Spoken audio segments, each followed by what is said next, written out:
Tucked away in the serene hills of La Falda, in Argentina's Córdoba province, there lies a place where the past seems unwilling to rest. A place built with hope and remembered with chills. This is the story of Hotel Edén, once a symbol of wealth, innovation, and international ambition. Now, it's one of the most haunted places in the country. Welcome to Words Across Worlds, the podcast where we unravel legends, mysteries, and hidden histories from Argentina and beyond. I'm Veronica Pellegrino, and in today's episode, we're peeling back the layers of time to explore a site where luxury once lived. Secrets still linger, and some say spirits remain. So prepare your mate and join me as we step through the grand but ghostly doors of Hotel Edén.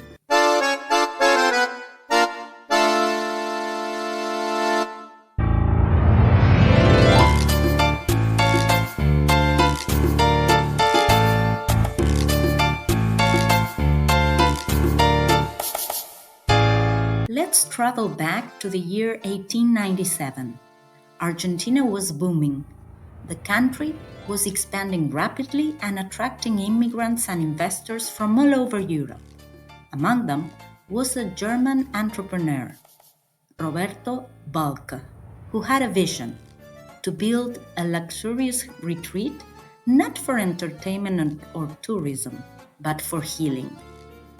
You see, at the turn of the 20th century, tuberculosis was spreading across the globe. No cure existed, but fresh air, rest, and high-altitude climates were recommended. The peaceful sierras of Córdoba, the hills in my province, were the perfect setting. Balke's idea? A hotel where the wealthy could escape and recover, in comfort, surrounded by nature. And so, the construction of Hotel Edén began. It was a monumental project. 500 workers, divided into shifts, labored day and night for 16 months. Most of the building materials came all the way from Europe, except for the lime, which was local. Finally, on December 26th, the hotel opened its doors to the public, and the name Edén, meaning paradise, seemed fitting. Elegant architecture, manicured gardens, imported furniture, wide verandas. It was a dream in the middle of the Sierras. But no dream lasts forever. Over the following decades, Hotel Edén became the crown jewel of La Falda. It welcomed aristocrats, scientists, politicians, even the personal doctor of President Julio Argentino Roca. The hotel was managed by German hands for its first 50 years, the last of whom were Bruno and Walter Eichhorn, who took ownership in 1912. But in 1913, something changed. The owners began to sell parts of the land. What was once 900 hectares of luxurious estate shrunk to just 9. Slowly, the grandeur of Edén started to fade. Then came the dark years. During World War II, the Eichhorns were accused of Nazi sympathies. Rumors swirled about secret meetings, about flags flying in the gardens, even about high-profile German guests. While much of this remains unconfirmed, the suspicion alone was enough to cast a long shadow over the hotel's legacy. By the mid-20th century, Edén had closed its doors, abandoned, crumbling, and forgotten, until its recent restoration. In recent years, a group of cultural heritage activists and historians stepped in.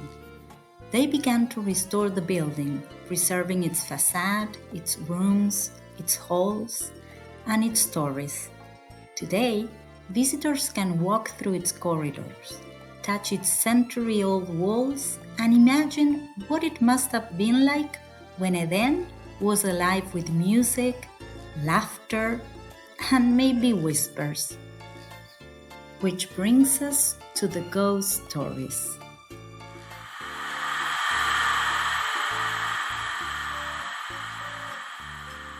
There's one in particular that has haunted both staff and visitors. It began during a guided tour. A mother and her young daughter were walking through one of the rooms. Suddenly, the girl turned to her mother and said, "There's a little girl here. She wants to play." The tour guide overheard and asked the family, "Is your daughter sensitive to paranormal things?" "No," they replied, "not at all." Sometime later, it happened again. A different family, a different tour guide, same room, same chilling phrase. Curious and unnerved, the hotel staff began searching through archives, and there it was. In January 1898, just weeks after the hotel's opening, a girl named Ana Jaime de Abarca, the daughter of Julio Argentino Roca's personal physician, died in that very room, tuberculosis. She was 8 years old. Since then, several guests have claimed to see her wandering the corridors, or even standing quietly on the rooftop, where the view is beautiful, and the wind strangely cold. Visitors have also reported hearing whispers, footsteps in empty rooms, and doors closing on their own. Some say they've captured faces in photographs or felt sudden waves of sorrow in particular corners of the building. Skeptics call it coincidence, but those who've walked Edén's halls at night aren't so sure.